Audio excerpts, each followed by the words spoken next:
Greetings, guys. Today I'm going to be going over the residential purchase agreement, and this is for a situation in which a buyer is going to purchase a single-family residence in Southern California.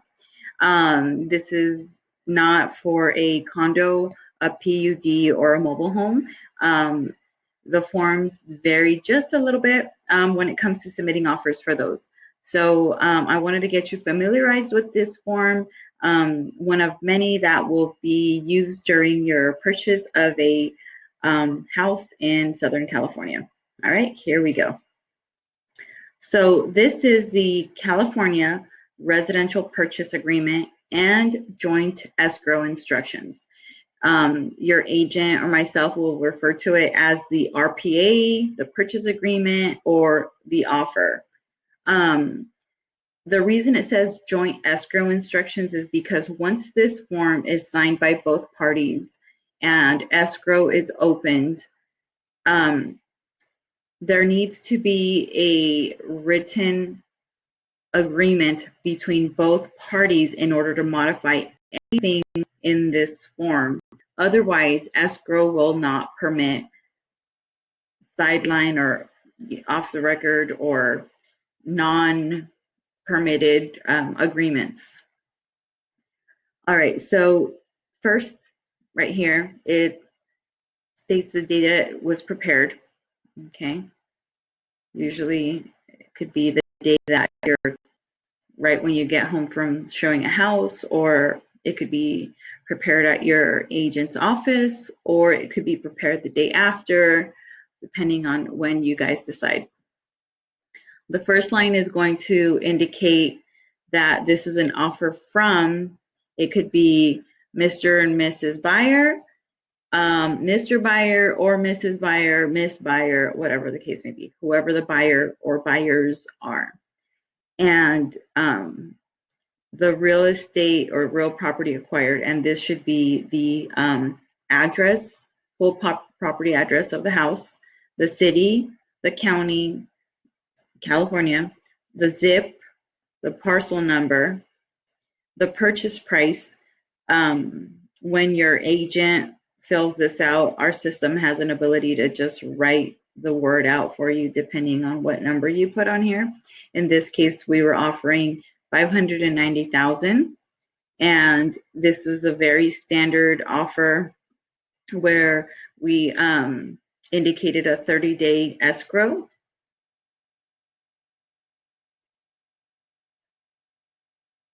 Okay, and the disclosure, agency disclosure, which I'll go over in another video, indicates and spells out the duties and relationships between each agent and their client.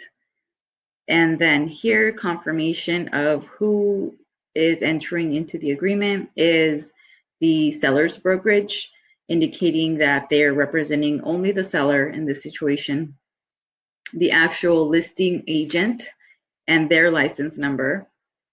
These license numbers vary. The brokerage has their own license number and the agent has their own license number. And then down here, we have the buyer's brokerage. In this case, I am currently with Century 21 Cornerstone in Whittier, and my name and my license number. In this situation, we offered a $7,000 deposit, and a deposit, just in case this hasn't been explained to you, is very different from a down payment. The deposit, if you've rented an apartment before, just think of it that way. You're putting the house on hold and not to be sold to anybody else while you're in contract. So these $7,000 will be held in an escrow account during the process of the escrow period, these 30 days, to give you some time to do your investigation, loan processing, etc. And we'll get to that in a little bit. So eventually, at the end of the day or at the end of the transaction, the $7,000 will be applied to your down payment. So you'll owe whatever amount it is, and we'll go over that right now, minus the $7,000 at the close of escrow. All right. In this case, the buyer has the option to deliver the check directly to the escrow company or wire it. If you don't mark any of these boxes, meaning delivering it by a cashier's check, personal check, or other, then if you just leave these blank, you're indicating that you're going to be wiring over the money. And usually the escrow company will send you wiring instructions to let you know where to deposit the money. Okay, or number two, which is not very common anymore, which is the buyer giving the buyer's agent the money to hold. And then what we need to do is then our brokerage needs to submit that money to the escrow company that is being used. And customarily here in Southern California, the seller chooses the escrow company. So as soon as they let us know who that is, we send the deposit over. If you have an all cash offer, you just mark this box right here. And just because it's an all cash offer doesn't mean that you don't have to give a deposit. You still have to give your deposit. However, at the end of the transaction, you pay the rest of the amount. In this case, these buyers were going to submit an offer and they were intending to finance the home via FHA, and that is at a 3.5% down. That's your standard FHA price. And if we go here, I'm going to show you what their down payment would be times 0.035. So this is their down payment, $20,650. However, we already have $7,000 in escrow, right? So this is going to be the loan amount.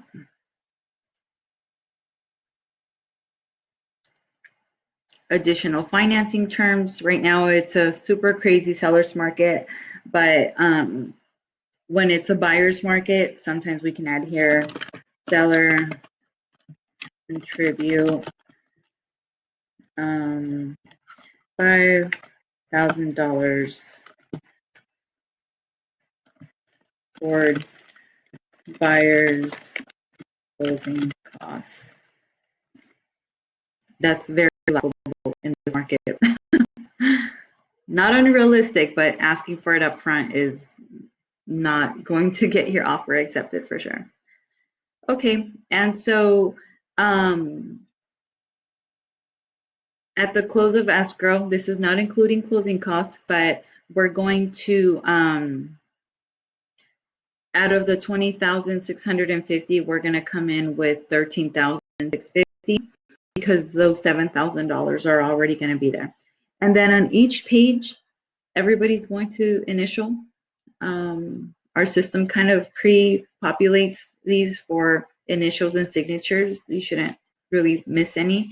Back then, it was very common to miss one little initial or one little signature, and it was such a pain because either you had to run over to your client's home or email it or fax it over, and it would just delay the process. And thank God for technology in this market because you really need the paper to fly quickly.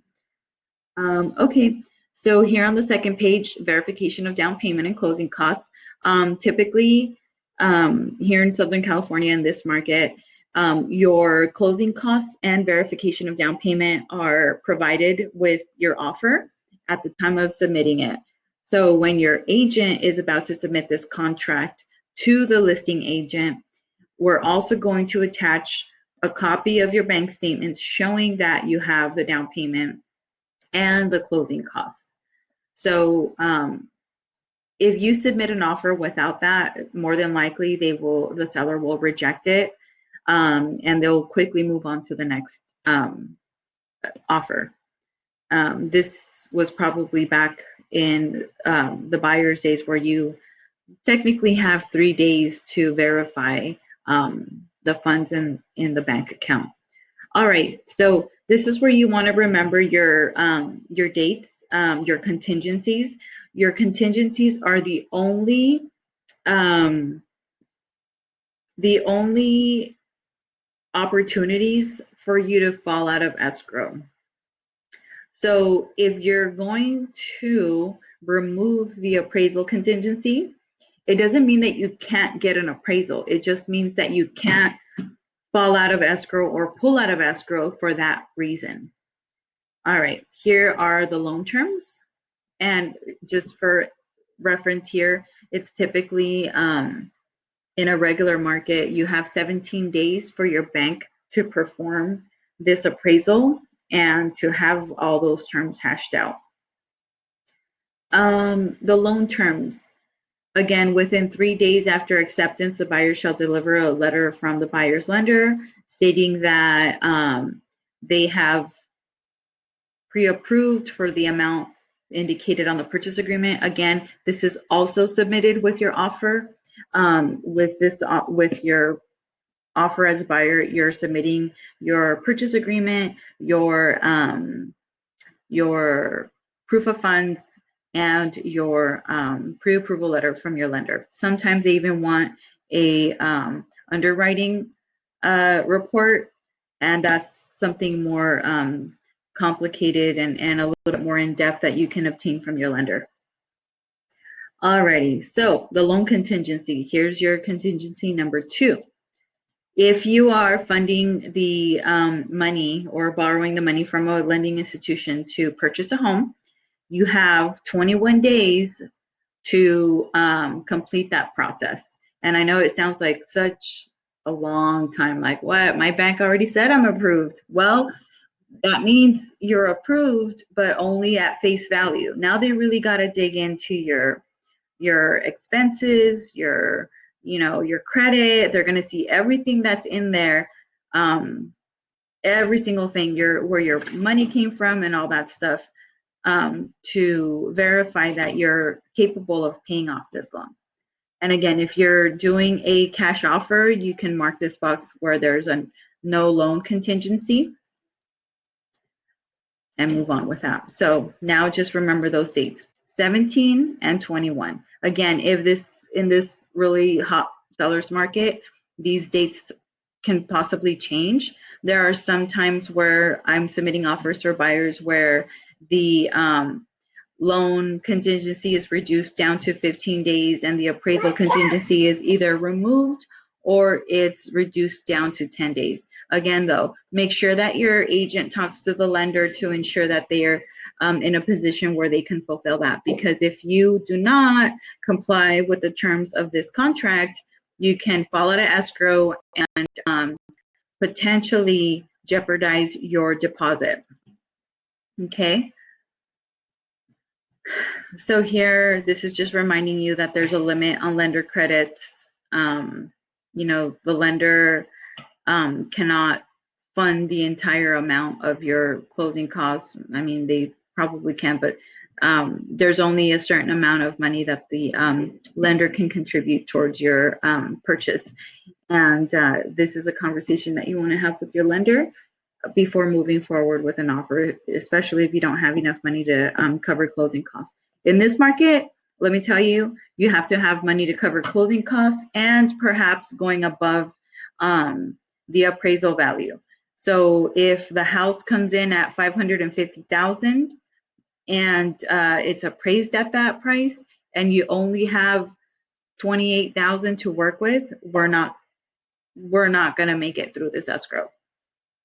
Because, like I said, if the seller doesn't negotiate and you're stuck paying the $550 because that's what the contract says, then the seller or you have to be able to verify that you can pay those extra $30,000 on top of your down payment and on top of your closing costs. So it is crazy out there.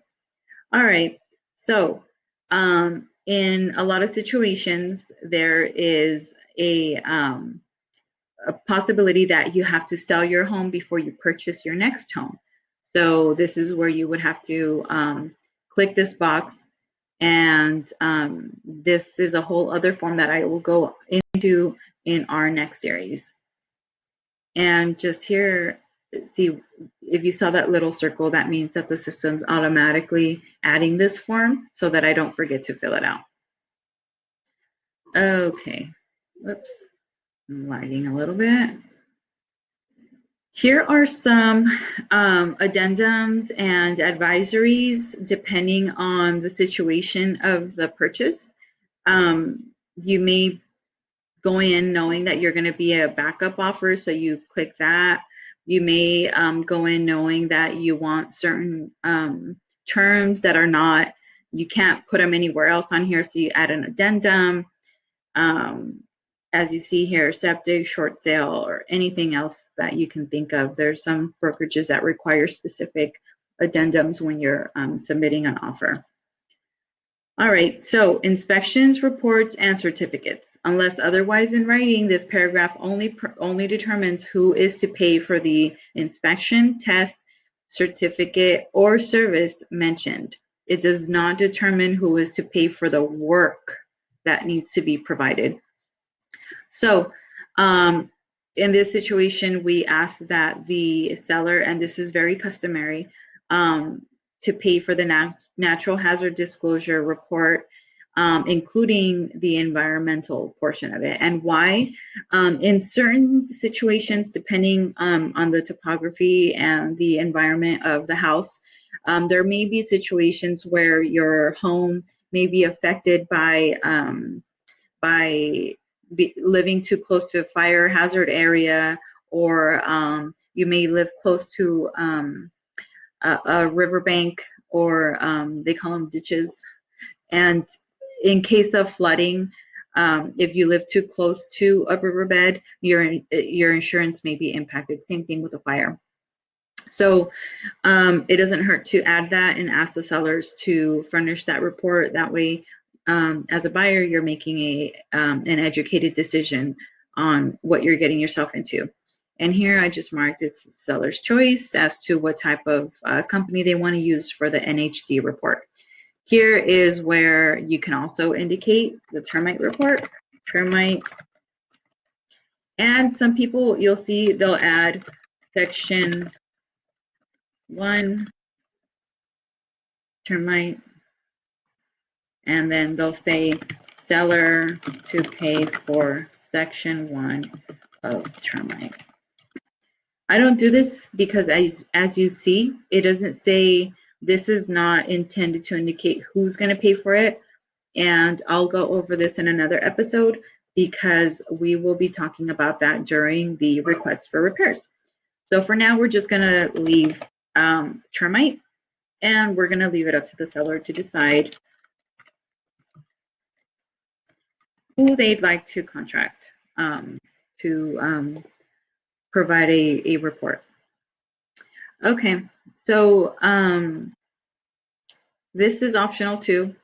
Seller shall pay for smoke alarm and carbon monoxide device installation and water heater bracing if required by law.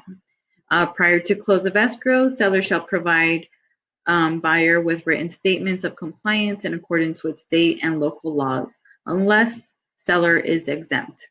And in most situations, when the seller is the person transferring over the property and it's their actual household, they're not exempt, so this would apply. And just remember, like I mentioned earlier in this video, if you whatever you mark on here, these are your escrow instructions. So if this is not performed, like let's say at the end of escrow, you're like, oh, it's not a big deal, it's all right. No, the lender will require that this work is performed before we close escrow. Okay, I'm going to move on a little bit quicker. Here we have other items. The seller shall pay for the cost of compliance with any other minimum mandatory government inspections and reports if required as closing under the law. Okay, so the reason we do this is because if there is a city inspection that needs to be performed prior to the sale of the property, we want to have the seller pay for that. And this is optional. The seller shall pay for the cost of compliance of any other minimum mandatory government retrofit standards required as a condition of closing under any law, whether the work is required to be completed before or after close of escrow. And we'll just throw it in there too. And we'll go over this section in another video. All right, here we are getting towards the end of the purchase agreement. Escrow and title, it is customary that both the buyer and seller pay their own escrow fees. And like I mentioned earlier, it's the seller's choice typically to select the escrow company. And also we're asking that the seller pay for title insurance in case there's any issues with title, and we're giving them the option to select their title insurance. In the event that there is, we're asking the seller that they pay for the county transfer tax or fees, pay any city tax or transfer fees. In this situation, we're not doing HOA communities, but in the event that there would, we'd mark this box and just advise your sellers that this is not, this can be pricey. It could range from anywhere from $500 to $1,500, depending on the agency. All right, and then here, if it were part of a community, we ask for that also. Once in a while, I've seen where the seller is requesting to split these costs with the buyer, and that can come in a counteroffer. In more wealthier communities, sometimes there are private transfer fees. In this case, there aren't. And this is where we're not going to waive this, but we're going to ask the seller, this is very customary, to pay for a home warranty plan for the buyer in case anything breaks. And this is typically the buyer's choice. So you can put in your company, and we want to ask that we have the air conditioning covered, the pool equipment covered, and we can have something else like, I don't know, solar panels. And that might not be enough to cover that. So just talk to your home warranty person and make sure that this is enough to cover all of these items. In some situations, the buyer can waive the home warranty plan and purchase it themselves. But it helps a lot having a home warranty plan. Okay, and this is sometimes a sticking point in some situations where the items included in the sale, the stoves are typically included. Refrigerators are sometimes a sticking point. Washer and dryers are also, they tend to take them, but it doesn't hurt to throw them in there. And let's say you really like their barbecue setup and you want that specific barbecue because it looks like it just belongs to the house or to the backyard. You can say whatever the brand name is, brand name and model, barbecue, grill, and let's say patio furniture. Let's pretend this is a buyer's market. All right. And it goes on to here to talk about any leased or liened items. They may not convey, or they may, and in the event that they do, they need to be added to the buyer's debt to debt to income ratio. Okay. Items excluded from the sale, audio, video, brackets, mechanism. So you can't take the TVs, you can't take the surround sound unless they are hardwired in. And in this case, I'm asking that the seller, upon removing their brackets, because nowadays a lot of people have brackets on the walls, and of course they take their TVs, so they want to take their brackets because they already know that they fit and they know how to mount them and all that. However, I'm asking that when you do that, please please repair the holes. You don't have to paint, just repair them. In this case, the buyer does intend. There are some situations where the buyer does not intend to occupy the house, but this is, again, just a regular purchase of a house. Seller occupied. This happens when, let's say the seller also is in the process of purchasing another house, and they need to sell their current house, but they don't want to go out and rent. They're asking if they can stay in the house for an extra month or so. Anything more than I'll tell you in a bit. You need to use a certain type of form. So if the seller is planning to stay in possession for more than 30 days, you need to give them an actual residential lease agreement. You can give it to them regardless. However, for typically anything less than 30 days, we use the seller in possession form, okay? Because this is not intended to create a long-term tenancy. Sometimes we even get properties with tenants in them, okay? All right. Lead-based disclosures, those will be furnished to you by the seller. Cancellation, it pretty much says that you have your opportunities to inspect, and you have your contingency periods that will allow you to exit the escrow with little to no chance of risking your deposit. I won't say for sure no, because you never know.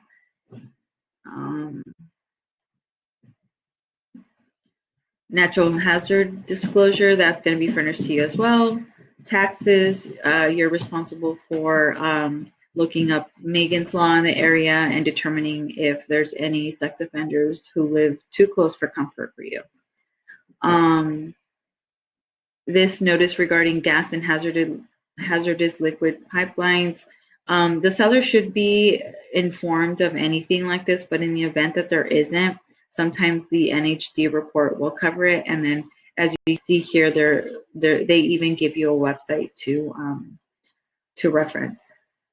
All right, if you do discover that the house is part of a community with HOAs, the seller has 7 days to inform you of that. That could be a situation where you say, I don't want to pay HOA fees. I don't want to be bound to these rules if I'm buying a house.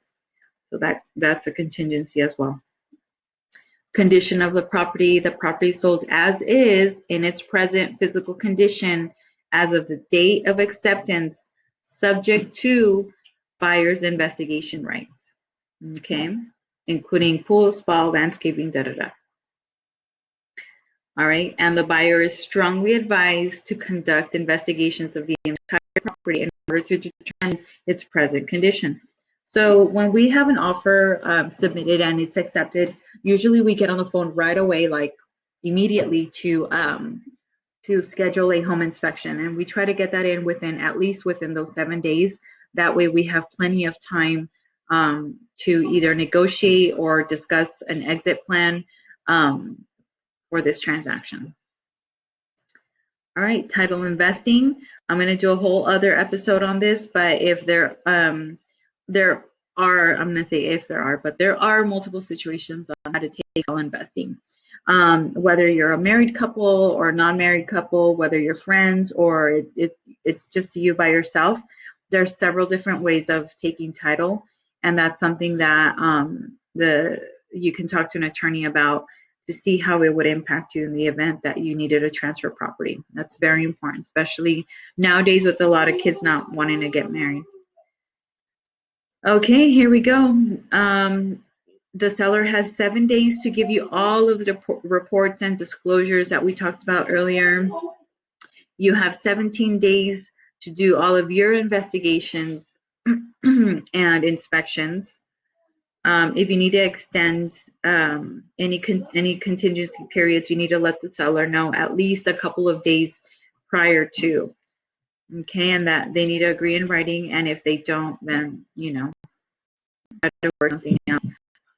All right, removal of contingencies with offer. This is extremely aggressive and it's not advisable because you, even if you're paying a house cash, you still want to know that you're buying a house that's worth it. Even though the house looks good to you, doesn't mean that there isn't anything wrong. So as your agent, I want to make sure that you're protected and that you have the opportunity to conduct those inspections and have the opportunity to inspect the property properly before moving forward with the rest of the transaction. If we don't comply with those timeframes and we start lagging, the seller will start issuing notices to perform. And this kind of starts paving the way for buyers to perform. And if they don't, the seller has the right to request to have the escrow canceled. Okay. The scary part here, how do I cancel? I know when I'm going through all this, people start getting cold feet and like, oh, what happens if something happens? And it's like, it's okay, I got you. If the buyer or seller gives a written notice of cancellation pursuant to the rights duly exercised under the terms of this agreement, parties agree to sign mutual instructions to cancel the sale of escrow and release deposits, if any, to the party entitled to the funds, less fees and costs incurred by that party.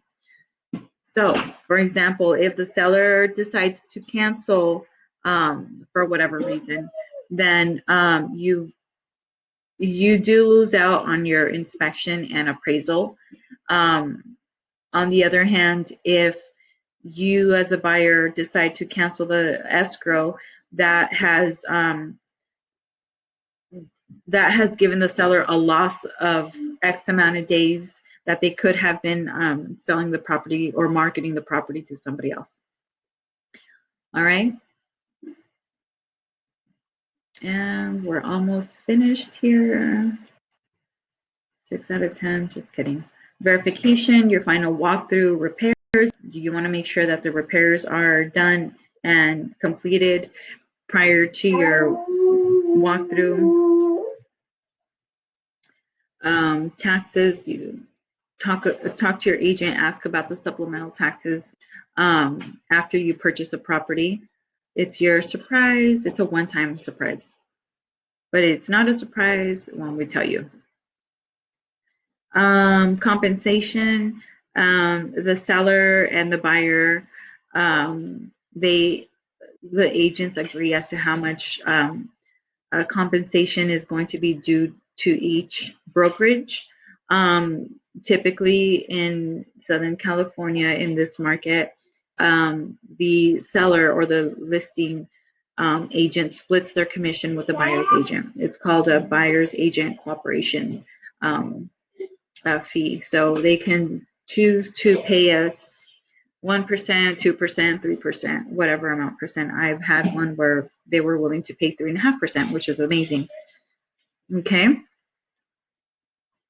All right, representative capacity. We want to make sure that the seller and the buyer are both in a capacity to be able to execute the contract.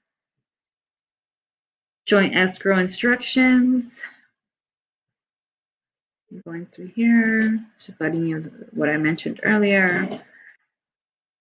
And after all of this is said and done, the seller has 3 days to deliver this to the escrow company. Usually they send it over right away. We don't want to waste any time.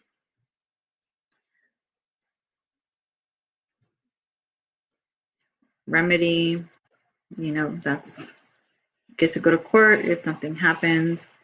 And if there's any loss, usually people sue for 3% of the purchase price, which is usually what people ask for as a deposit, because that's the liquidated damages amount. Okay. Dispute resolution, arbitration disputes. This is just saying that you're willing to arbitrate and participate in mediation in case something does arise. It doesn't stop you from going to trial. There's some situations where companies don't agree to this. Companies, I mean like big flipping companies, they go straight to trial. Okay, attorney's fee, same thing. These are your definitions and executed offer. Right here, what I do these days in today's market, what's been going on is that they'll list the property for sale in like a coming soon type of thing. It'll go live like on Friday or Saturday. They'll hold like a all day appointment Saturday and Sunday, and offers will be due like by Tuesday or something. And so if I know that I'm going to go see the house, and usually I'm super good, I always get my clients in like right away. They're always like one of the first people there. I'm super quick when it comes to booking these appointments, typically. So I know that it's going to be more than 3 days from when we write the offer. So what I'll do is I'll say, I'll put here that I'm authorized, well, by consulting my client, I'm authorized to receive the offer on their behalf and to go over it with them. And I can put on here by, I can say, 5 or 6 p.m. on, let's say, Tuesday or something. Okay. All right. Purchase. And if the seller agrees, they will be signing everything, and they will mark this subject to the counteroffer, and then they will sign. If they accept it just the way that it is, they'll just sign here, initial here, and it's said and done. And this information is very important because this is what escrow uses to contact everybody. So when I'm writing in people's information, I always make sure that I have the correct phone number, fax, email addresses for and addresses for everybody. Okay. And escrow fills this little box out once they get that. And we're done, page 10 out of 10. So I know this took forever, and I didn't go into detail over some of the items in there, but of course that's something that you want to go over with your agent in detail if you have any doubts or questions, or are curious about any of these paragraphs. Some of the times they may refer you to a tax professional or an attorney to clarify some of the title issues or some of the arbitration clauses. Real estate agents, for the most part, are not attorneys. We're here to guide you through the process, to negotiate, and to be your representative and represent your best interest, and to take care of you and guide you through the whole process. So when it comes to legalities, make sure you contact an attorney to see if there are certain things you want to do that are not very common or that may seem a little edgy, to make sure that you're protected. All right. Well, thank you guys so much for sticking with me. This has been a long first session video. Excuse my children. They're home from their school due to the pandemic. So I appreciate you guys' participation and patience with me. Have a good one. See you in session 2.